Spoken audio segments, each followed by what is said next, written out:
I'm Minnie Roh. For an athlete, winning an Olympic medal can be a life-altering event. And nobody knows this better than Toby Dawson, a U.S. Mogul's bronze medalist at the 2006 Torino Olympics. His medal earned him a brand new family and a country that embraced him as one of their own. Keep it tight, though. The judges want to see tight skiing, and Dawson's accomplishing that. Court 720 at the bottom. This was the run that changed Toby Dawson's life forever. Until then, he was Toby Dawson, adopted son of Deborah and Mike Dawson of Vail, Colorado.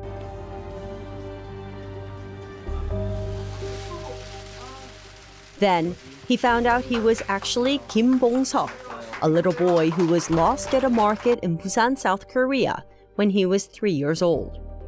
I don't have any memories further from when I was a child, earlier when I was in Korea, coming over from Korea to the United States.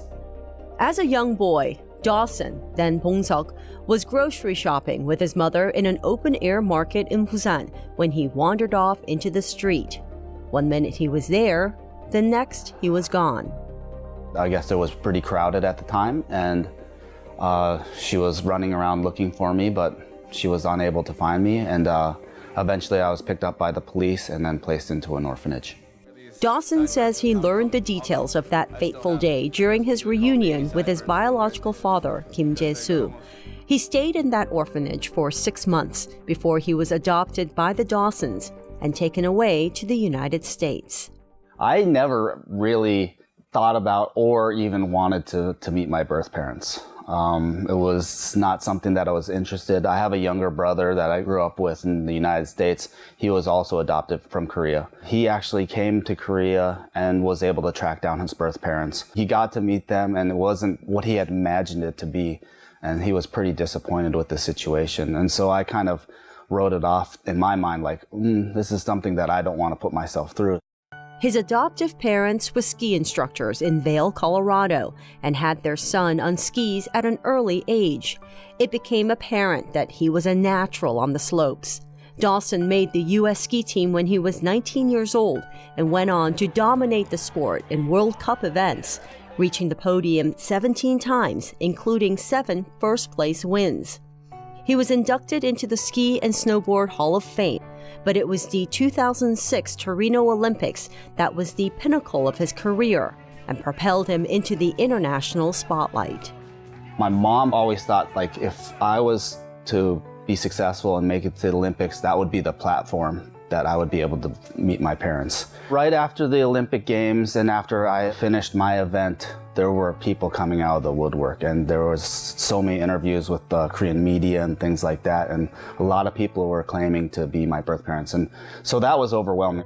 So much so that Dawson, under the advice of the U.S. ski team, withdrew from a World Cup event immediately following the Olympics, scheduled to take place in none other than his birth country, South Korea. He retired from competitive skiing and tried to escape from the media frenzy surrounding him. I never brought it up. I never talked about it, but the Korean media knew that I was adopted. They knew that I came from Korea, and so that was one of their big stories. And then they started kind of, with the media, they started doing the research and trying to put the pieces together. Then, about a year later, came the news that most adopted children dream about. There was a man whose blood work and DNA matched Dawson's. In 2007, Dawson met his birth father, an intensely private reunion moment played out before dozens of cameras and reporters. When he walked into the room and I basically could see myself in his face, I was like, I knew this man was definitely related to me, and by no doubt was my father because of the facial hair and the facial structure, and he just was just an older version of me. Along with his father, a bus driver from Busan, Dawson was also reunited with a younger brother, a stepmother, a slew of uncles, aunts, and cousins, and introduced to the Korean culture, cuisine, way of life. After 25 years of absence, there was a lot of catching up to do. It's like all the relatives wanted to pick up as when I was lost. So they were treating me like a 4-year-old or a 3-year-old too. So shoving food in my mouth and all these things, and which I have come to understand that's kind of the culture in Korea, and that shows the affection of the people towards you. But to me, I was just so reserved and so taken back by that. Almost overnight, Dawson found himself living a life that he never imagined for himself. South Korea appointed him an honorary ambassador. Good afternoon. My name is Toby Dawson. My name is also Kim Bong-seok. And he was instrumental in helping secure the bid for the 2018 Winter Olympics that takes place this year in Pyeongchang, South Korea. Pyeongchang.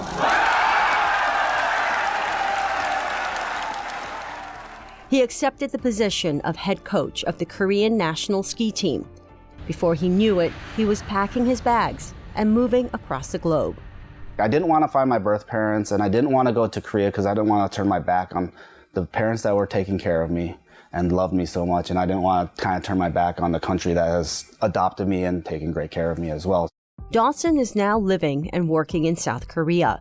He's building up the Korean national ski team and hopes to go for gold at the 2018 Pyeongchang Olympics.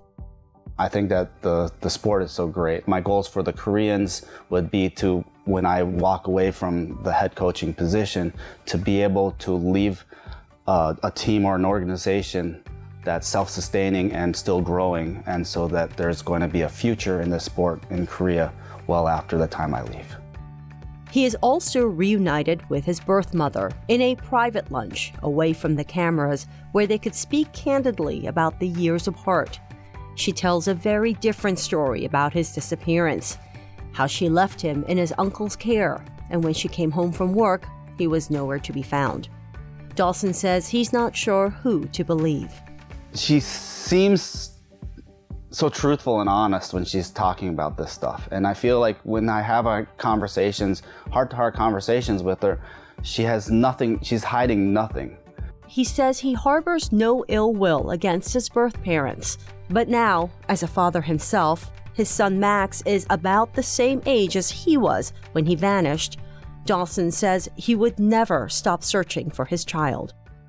Emotionally, I would not be able to handle not being able to find my son. It would have been a constant search, and I would have never give up, no matter how many days, months, years have passed. I'm not sure how hard they were actually searching or not, to be honest. They say that they were, but it's tough to say, because it didn't seem like the orphanage was so far off the beaten path that it would have been too hard to find. While the circumstances of how he ended up in the orphanage are murky, this much is clear. Had Dawson remained with his birth parents in Busan, he probably would never have become the Olympian that he is today. I think my life would have been much tougher, to be honest. To grow up in Korea, I think that my parents, they were middle, low class. To be adopted, have super amazing parents that love me and take great care of me. I've been so blessed in my life.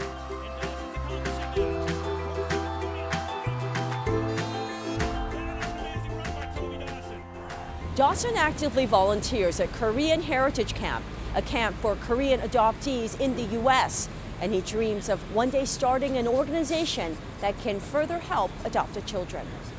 I'm Minnie Roh for Asian American Life.